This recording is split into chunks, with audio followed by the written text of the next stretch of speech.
사람이 범죄하여서 하나님을 떠난 이후에 전적 부패, 전적 타락이 되었습니다. 그러므로 영적으로 어두움이죠. 자기가 누군지도 알지 못하고 또 자기를 지으신 하나님도 잊어버렸고 조물주를 피조물로 바꿔버리고 진리를 우상으로 바꾸어 버리고 완전 마귀 새끼가 다 된 거죠. 어느 철학자가 그랬어요. 남을 비판하기 전에 너 자신부터 알라 그랬거든요.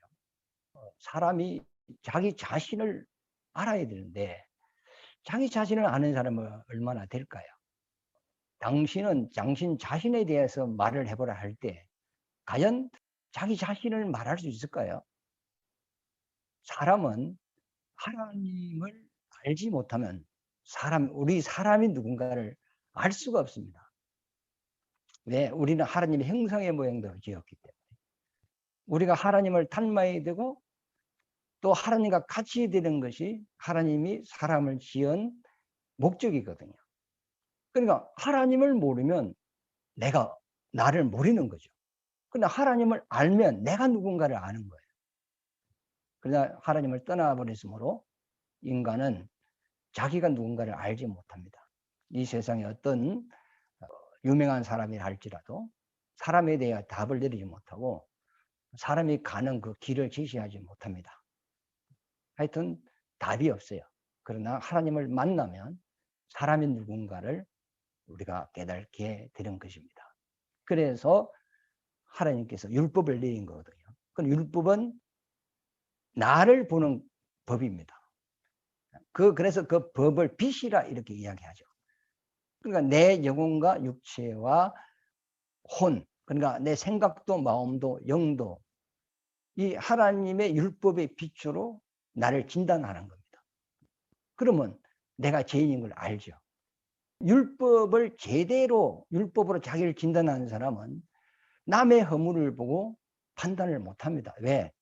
나도 그 사람과 똑같은 악인이기 때문에 그를 정죄할 자격이 없는 거예요.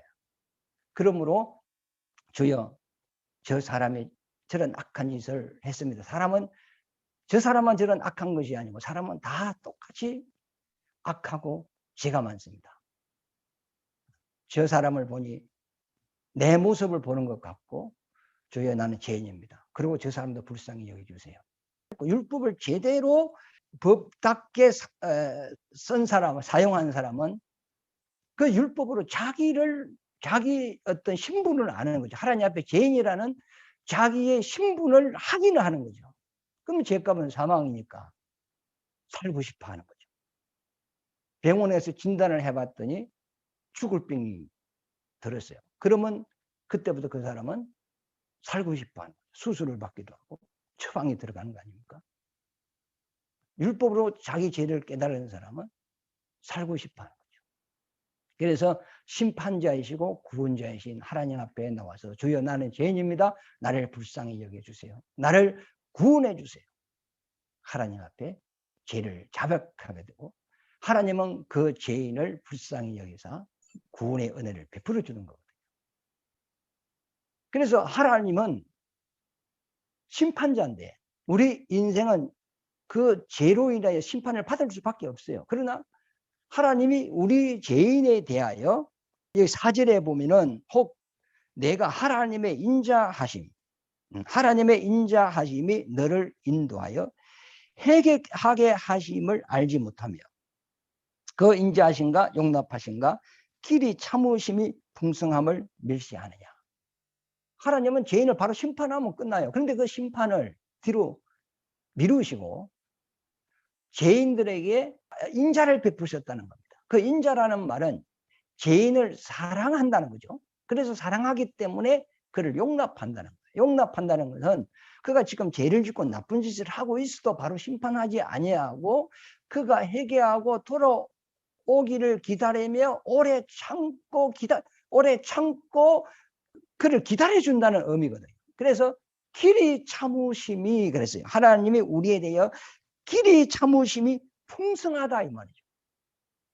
우리는 잘 못 참잖아요. 한두 번 참지만 계속 그 사람이 나한테 해를 끼친다면 못 참죠. 고소를 한다든지 싸운다든지 뭐 무슨 난리가 나는 거죠.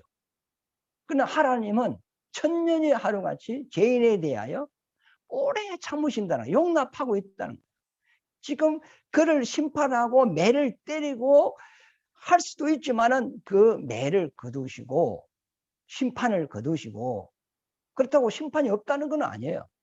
심판을 뒤로 미루고 그가 회개하고 돌아오기까지 길이 참고 있다는 거예요. 이것이 하나님이 인간에게 베풀어 주신 자비단 말이죠. 우리 사람은 이제 영적으로 무지해서 자기가 죄인이면서도 죄를 모른다고요. 우리가 육신이 죽고 나면 내 영혼이 지옥 가는데도 지옥 가는 줄은 모르고 사는 거예요. 무지한 인생이죠. 전적 타락, 전적 부패라.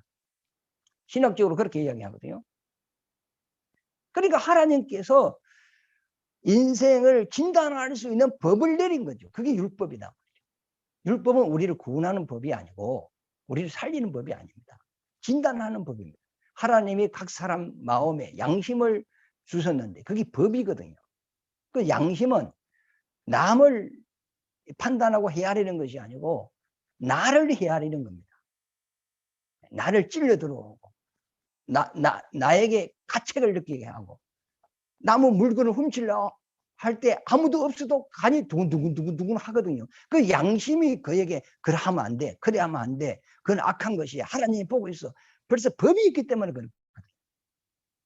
양심도 나를 살피는 법이고 하나님이 주신 율법도 나를 살피는 법이거든요.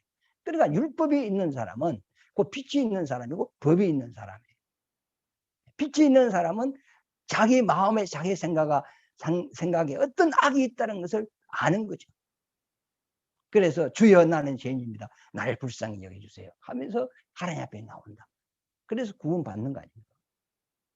그래서 하나님은 반드시 육적으로도 영적으로도 공의로서 심판을 한다는 거예요. 요 3절을 한번 읽어보겠습니다. 2장 3절. 이런 일을 행하는 자에게 하나님의 심판이 진리대로 되는 줄 우리가 아노라.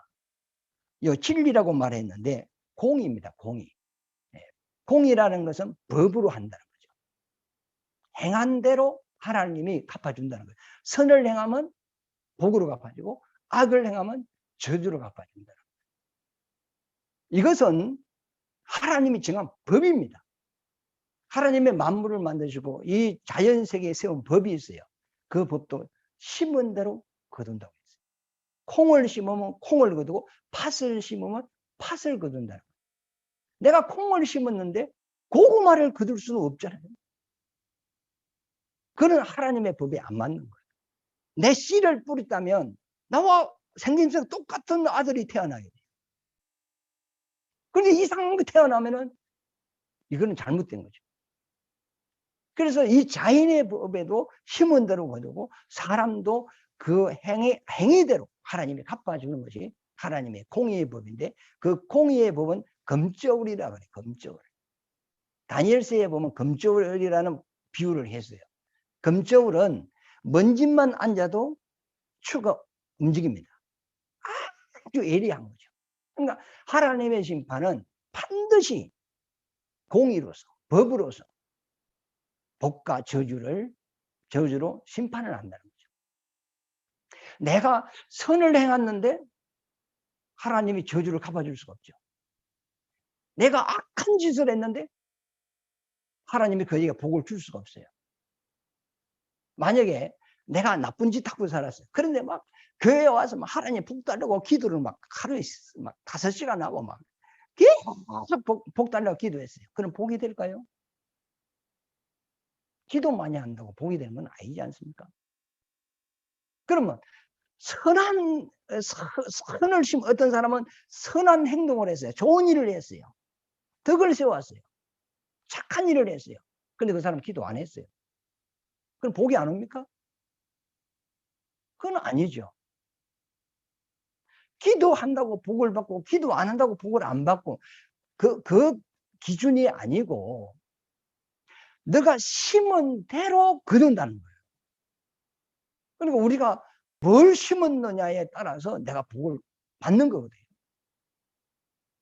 이것이 하나님의 법이라는 것을 우리가 이제 기억을 해야 됩니다. 우리 육적으로도 예수를 믿든지 안 믿든지 선을 행하면 이 땅에서 복을 받게 돼 있습니다. 그러니까 선의 결과도 있고 악의 결과가 있는 거예요. 그 가정은 이것이 좀 복이 됐다가 가난해졌다가 뭐 좋은 일이 있다가 안 좋은 일이 있다가 이런 가정은 있어요. 그러나 결과적으로는 선을 행하는 사람은 복을 받고 악을 행하는 사람은 벌을 받는다. 이게 하나님의 법입니다. 그리고 우리가 또 나쁜 짓을 했다고 해서 하나님이 바로 매를 드는 건 아니거든요. 오래 참으시는 거거든요. 하나님의 심판이 없다고 하나님의 그 죄를 망각하고 잃어버리는 게 아니고 그것은 자꾸 쌓여져 가고 있는 거예요. 그래서 잠언서에 보면은 악한 자가 신의 심판이 없으므로 악을 행하기에 더 담대하다 그랬어요. 나쁜 짓을 하면 바로 벌이 오면은 정신을 바짝 차려서 그 다음부터 악한 짓을 안 할 텐데 나쁜 짓을 하고 도둑질을 하고 막 사기를 치고 뭐 더러운 짓을 해도 더 잘 되고 돈이 되고 그렇단 말이에요. 그러니까 신이 없는가 보다 이렇게 생각한다는 거예요. 그러나 하나님은 그걸 다 기억하고 있다는 거예요. 그 사람이 죄를 지을 때마다 하나님이 그때마다 때리버리면 그 사람은 살아남을 수가 없어요. 사람이 잘못할 때마다 하나님이 그를 심판한다면 이 땅에 한 사람도 못 살아난다니까. 그러므로 하나님께서 그 죄를 자꾸 쌓아두면서 심판을 뒤로 미루는 거예요. 그래서 어떤 사람은 또 그렇게 생각해요. 하나님은 이 정도는 봐주겠지. 천만의 말씀입니다. 하나님은 다 기억하고 있어요. 공이라서 나중에 다 심판하는 거예요. 그러니까 내가 나쁜 짓을 해도 어떤 재앙이 없고 저주가 없고 문제가 없다 할지라도 문제가 없다는 그 말은 지금 하나님이 지켜보고 있다는 거예요. 그러면서 회개하고 돌이켜서 악에서 떠나고 하나님께로 돌아오라는 거거든요. 그러니까 가장 지혜로운 사람은 매 맞기 전에 자기 악함을 깨닫고 내가 이렇게 살면 안 되지 하면서 돌이키는 것이 가장 복 있는 사람입니다. 그러나 하나님이 참고 참았는데도 이 사람이 깨달지를 못하는 거예요. 그러면 하나님이 징계를 한다. 그럼 하나님이 이제 매를 들기 시작하면은 병이 들기도 하고 사고가 나기도 하고 뭐 가난해지기도 하고 부도가 나기도 하고 뭐 여러 가지 뭐 사람마다 닥치는 우환과 저주가 다르겠죠. 그런 문제가 닥쳐오면 그건 자기 죄값이라 그랬거든요. 잠언서에. 그런 닥쳐오면 살아가는데 고난하고 고통스럽고 살기 힘들단 말이에요. 그 힘든 가운데서 이 사람이 또 죄를 깨닫고 돌아오면 다행입니다. 하나님의 본심은 우리에게 저주를 주는 것이 아닙니다. 하나님은 우리에게 평안을 주기를 원한다 그랬어요. 그러나 어쩔 수 없이 그 영혼을 하나님께로 돌아오게 하기 위해서는 하나님께서는 징계를 한다. 사랑하는 자에게 징계를 한다. 이 거죠. 우리에게 관심이 없으면 하나님은 매 안 들죠. 왜 매를 들어야 되냐? 육체에 고난을 주고 육체에 고통을 준다 할지라도 그 영혼을 지혜에서 구원하여 하나님 자녀로 삼아서 천국을 상속해 주기 위하여 그를 사랑하기 때문에 돌이키게 하기 위하여 징계한다는 거죠. 그래서 여기서 깨달음은 그래도 복이 있는 사람입니다. 그러나 끝끝내 고집으로 회개하지 않고 하나님께 돌아오지 아니하면 마지막에는 영원한 심판이 영원한 심판. 그때는 이제 지옥 가는 거죠. 그래서 가장 지혜로운 사람은 매 맞기 전에 돌이키는 사람. 하나님의 말씀을 읽으면서 이 빛이거든요. 나를 나를 볼 수 있는 이 빛의 말씀이거든요. 이게 먹물로 쓴 게 아니고 인쇄된 게 아니고 이 말씀이 빛의 말씀이에요. 나를 보는 빛의 말씀이다. 보면서 그때 회개하고 돌아오면 이게 복 있는 사람. 안 돌아오면 하나님 매를 든단 말이에요. 매를 맞으면서도 깨닫고 돌아오는 사람은 다행입니다. 그러나 죽도록 맞고 세례 더 맞아도 깨달지 못하고 하나님께 안 돌아오는 사람은 영원한 멸망이죠. 우리 시편 107편을 한번 펴보세요. 4절부터 보면 구약성경 882페이지입니다.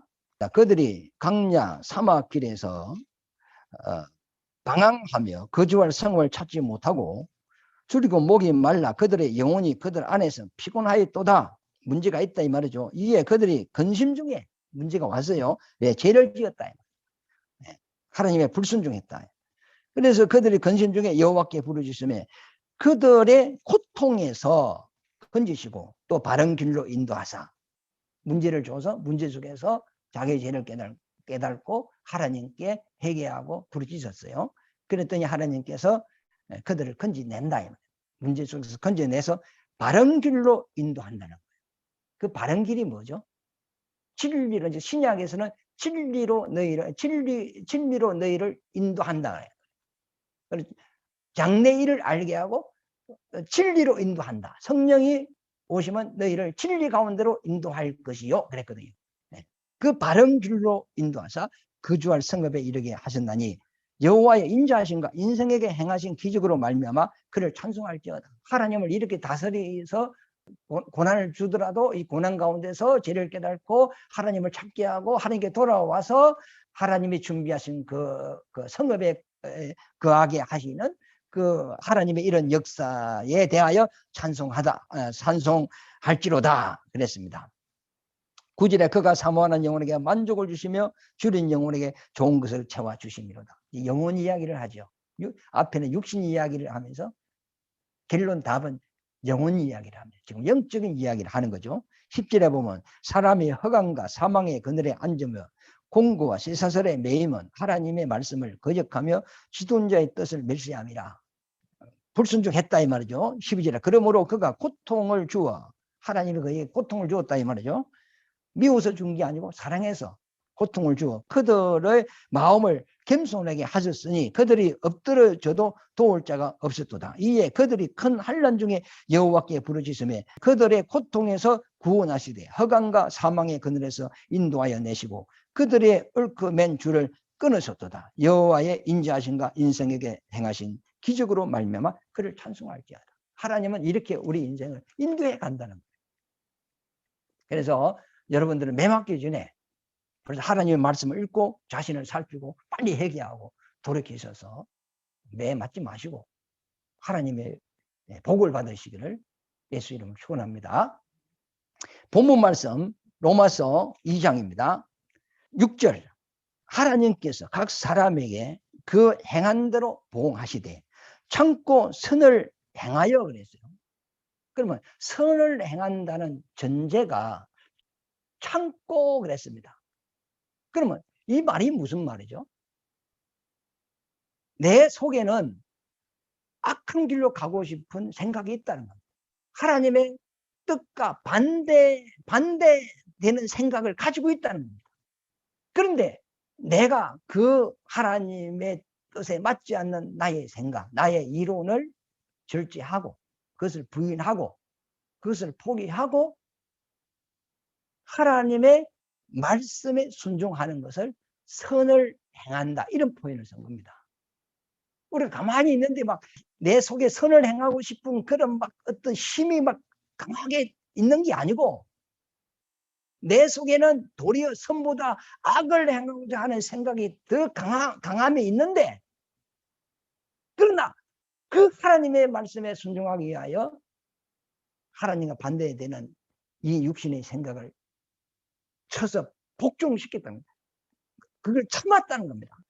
그 악에 끌려가지 않고 그 생각을 뿌리쳤다는 겁니다. 그리고 하나님의 선을 쫓아가는데 그 선은 한문으로 말하면 양머리에 입구자가 되어 있어요.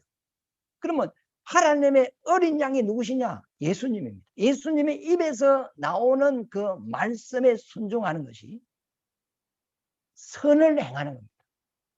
그 예수님의 입에서 나오는 그 말씀을 따라가는 것이 선을 행하고 선을 따라가는 것이다.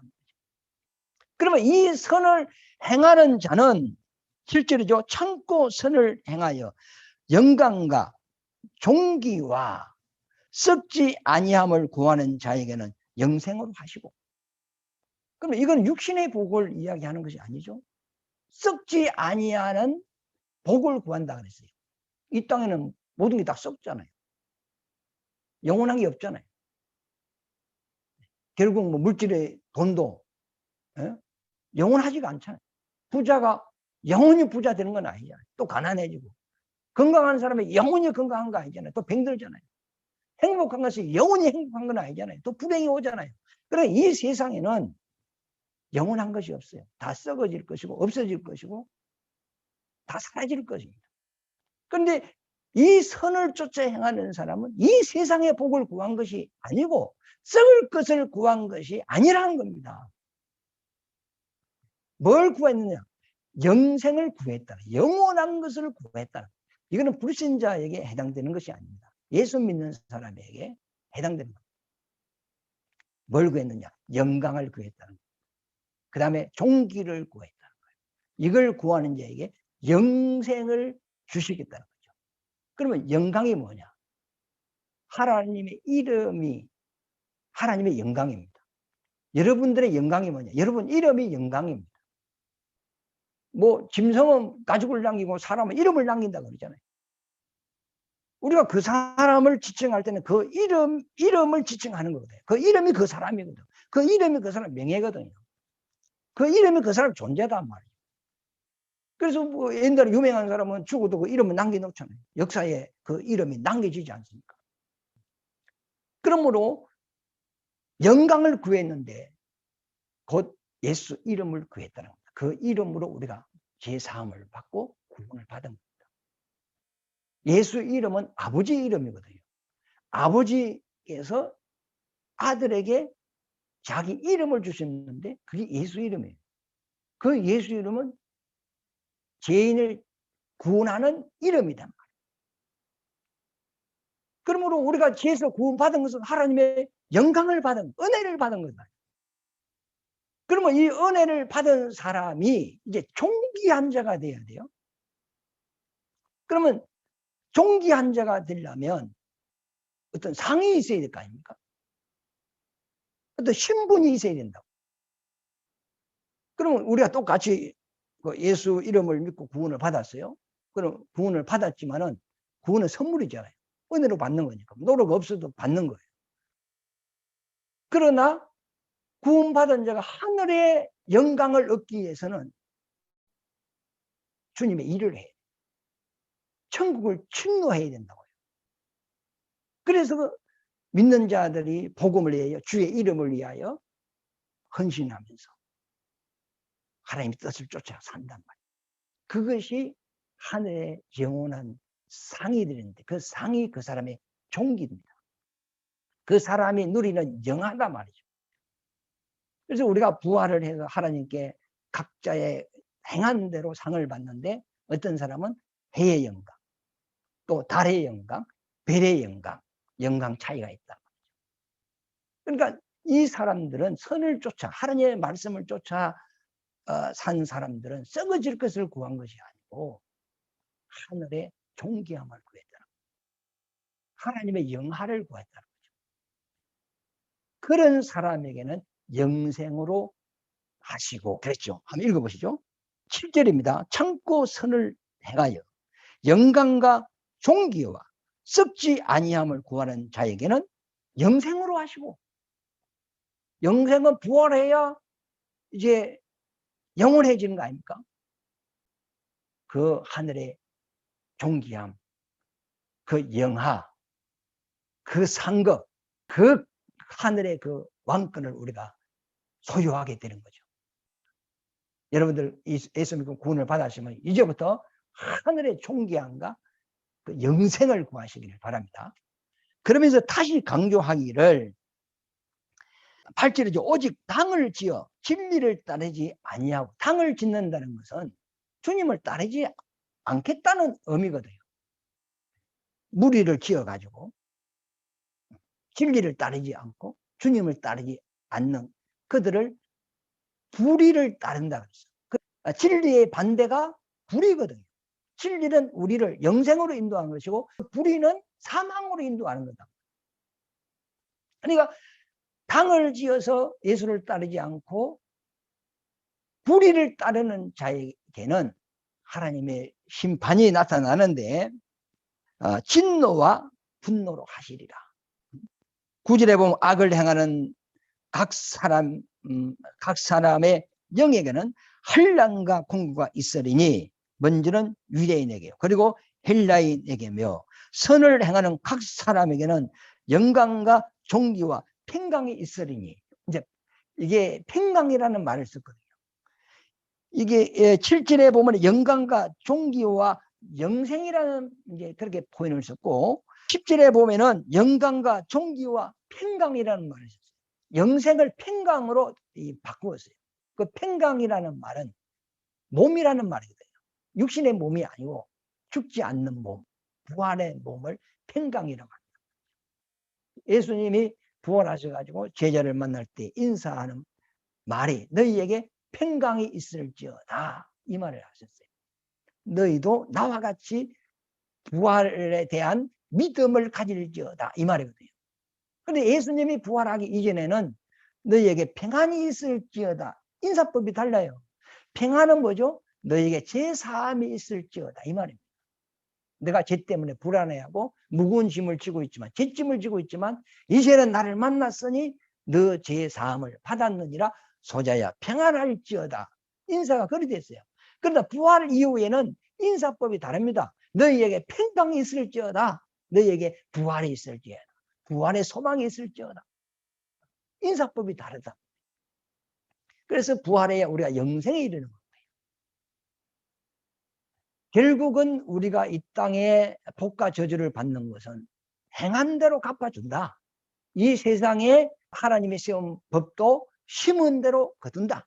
콩 심은 데 콩 거두고 팥 심은 데 팥 거둔다. 이와 마찬가지로 우리 영적인 생활도 선을 위하여 살면 영광과 존귀와 평강을 얻을 것이고 너가 당을 지어서 불의를 쫓아 행하면 너가 저주와 사망을 거둘 것이다. 이것을 지금 바울이 설명해 나가는 겁니다. 결국 이 세상에 농사 짓는 심고 거두는 이 법칙은 우리 인생들의 육체의 법칙에 대한 그 비유입니다. 우리 자연을 보고 콩 심은 데 콩 나구나, 팥 심은 데 팥 나구나. 그걸 보고 깨닫는 거예요. 그러면 나는 내가 그 나쁜 짓을 하면 저주를 거두고 선한 짓을 하면 복을 받는 거구나. 그것을 이제 깨닫는 것이고 또 이 육체로 통하여서 우리가 깨닫는 것은 내 영혼도 내가 선을 쫓아 행하면 존귀와 평강을 얻는 것이고 내가 당을 지어서 주님을 따르지 않으면 결국은 내 영혼은 저주와 사망을 거두는 거구나. 이렇게 우리가 깨달으면 된단 말이죠. 그러면서 10절에 보면 선을 행하는 각 사람에게는 영광과 존귀와 평강이 있으리니 먼저는 유대인에게요. 그리고 헬라인에게다. 그래 이렇게 되는 것이 먼저는 유대인에게고 그 다음에 이방인이라는 겁니다. 왜? 하나님이 복음을 율법을 유대인에게 먼저 줬거든요. 그럼 유대인은 이 율법을 통하여서 하나님을 알고 그 다음에 하나님께 받은 그 은혜를 이방에 비추어 줘야 된다. 이방은 언약을 받은 적이 없어요. 반드시 하나님의 택한 백성 이스라엘을 통하여 이 복음을 받게 되거든요. 그런데 이 이스라엘 중에서도 이 복음으로 말미암아 구원받은 사람이 있고 못 받는 사람이 있다. 그래서 먼저 법을 받은 자가 먼저 심판을 받고 그 다음에 이방인이 심판을 받는다. 하여튼 우리가 이 세상에 농사를 잘못 지으면 한 해가 먹고 사는 게 힘듭니다. 그러므로 땅의 농사도 잘 되어야 됩니다. 그 다음에 땅의 농사보다 더 중요한 것이 인생 농사입니다. 우리가 이 땅에서 정말로 자신 농사도 잘 지어야 되겠고 나의 삶에 살아가는 그런 농사도 잘 지어야 됩니다. 그러나 세상 농사와 인생 농사를 아무리 잘 지었다 할지라도 영적인 농사를 망쳐버리면 이건 영원한 것을 우리가 잃어버리는 거다 말이죠. 혹 세상 농사와 인생 농사를 잘못 지었다 할지라도 예수 안에서 영적 농사는 정말로 우리가 성공해야 됩니다. 이거는 영원한 복이고 영원한 영광이고 영원한 존귀함이고 하늘나라에서 주의 영화 속에 들어가는 이런 축복이단 말이죠. 그래서 하여튼 세상 농사도 잘 지고 인생 농사도 잘 하시고 영적인 농사 필히 이것은 정말로 잘 지어야 됩니다. 성경 보시고 기도하시고 늘 주 안에서 복 있는 여러분 되시기를 예수 이름으로 축원합니다.